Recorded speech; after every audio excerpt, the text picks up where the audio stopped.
The Pittsburgh Business Report is provided free to the public with contributions from Doug Farrell, makeup artist, Sephora of the South Hills Village Mall, Sabika Jewelry, the Post Office Catering Group, Allure Hair Designs and Mini Spa, Viewpoint Studios.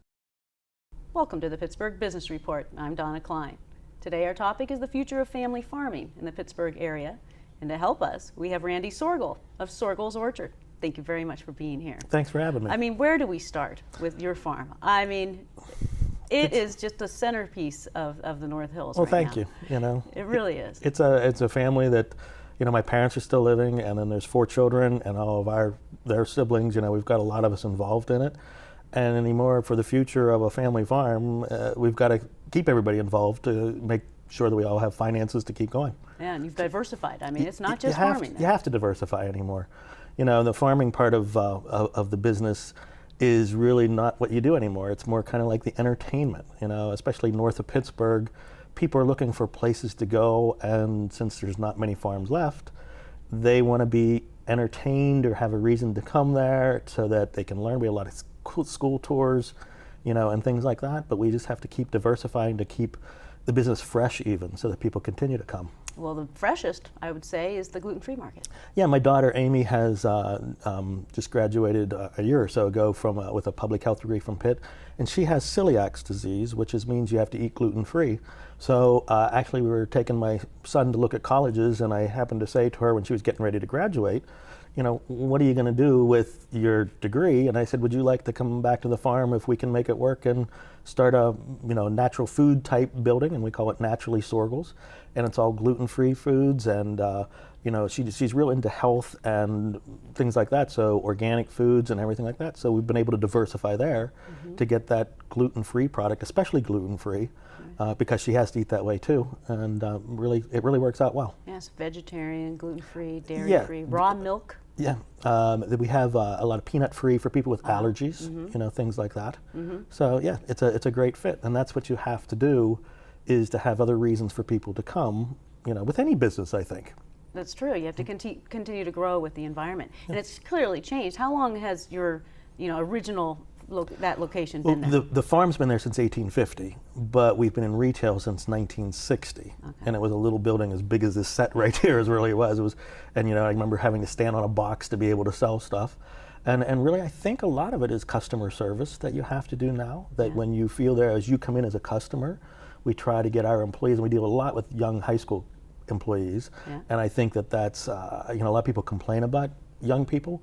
I think we've got the best that there is, and they want to, you know, if you give them some encouragement and some responsibility, it's another way of making your business thrive. By your biggest asset is your employees. How many people do you employ during the peak season? Probably about 100. 100 on the Brand School Road. Well, between that and the other farms, because we operate about 700 acres total. And where are the rest of those acres? Up in Butler, the Butler County. Are they all? Is the rest of them kind of? Are they more together? Are they disjointed? Yeah, they're disjointed, but they're all within 3 or 4 miles. You know, in 150 acre plots or whatever. So. What do you grow up there? A lot of sweet corn. You know, we grow a lot of sweet corn, pumpkins for the fall festivals and everything, and then all the vegetables. You know, the sweet corn. I said sweet corn, but the cucumbers, melons. We actually have started growing peaches again. You know, the climate has actually warmed up a little bit that we don't lose peaches so much. So we've done a lot with peaches. All right, and so but was it all connected at one point? Have you sold off acreage? No, the actual original farm from the 1800s, right where our property is, where the store is right now, is the original farm. We haven't really sold anything off from there, but it was only back and then too. The plots were in the 20 or 30 acre area, and kind of interesting. A little side note, just by chance, you know, my mother's getting older, and just in the last 2 weeks, she came and had a little piece of paper that was the original deed to the farm, that was on a little piece of paper with a picture of a tree and all that kind of stuff that she had in a book somewhere, and I never would have known it, but it was just kind of, it is a keeper, yeah, definitely. And you also have a nursery.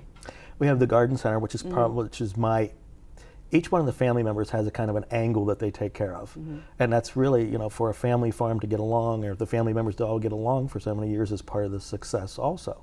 But I take care of the greenhouse and the garden center, and you know, the horticultural plant part of reselling material.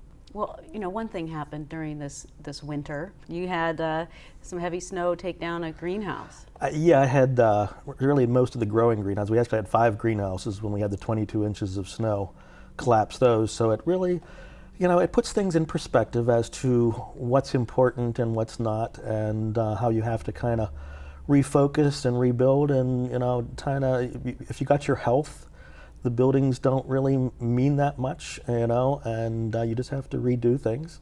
And once again, we concentrate on the customers coming in. We have a petting area for the kids to see, that they can come and see a goat, and we have a place where there's a beehive that you can see a beehive. So you just have to adjust. I guess probably that's, sometime a while ago someone said to me, the only thing you're sure of is that there's going to be change. Mm-hmm. And when you do, you have to adjust to it when you're in business. The area around you has grown. Mm-hmm. I mean, it's been. I mean, even in your lifetime, yes, you've seen yes. it since 1850. I can only imagine. Do you feel pressure to move out of that area, or do you thrive being in a popular area? No, you know what? You actually thrive with. You need the people there, right. So you have to have the people. Emotionally, it's hard to see when you can remember not hearing a car on the road. It's emotionally a little bit harder. But that's what pays the bills. That's what helps you put shoes on your kids' feet. So it's as long as the regulations, and we're allowed to continue farming. So often we've got good neighbors at this point. So often they complain because of tractors running in certain areas, and you hear of that happening. Luckily, it doesn't happen around here. I've been stuck behind a Soergel's tractor. That doesn't bother me. They're polite guys. Yeah. So what do you envision going forward? I mean, do you have anything new on your docket there? You know what? There's a lot of exciting possibilities with the younger generation. My son is in California right now. He's worked out there in the wine industry. And so there's a possibility that he may come back. My son Cameron may, eventually go into taking over the garden center part. He's in school now.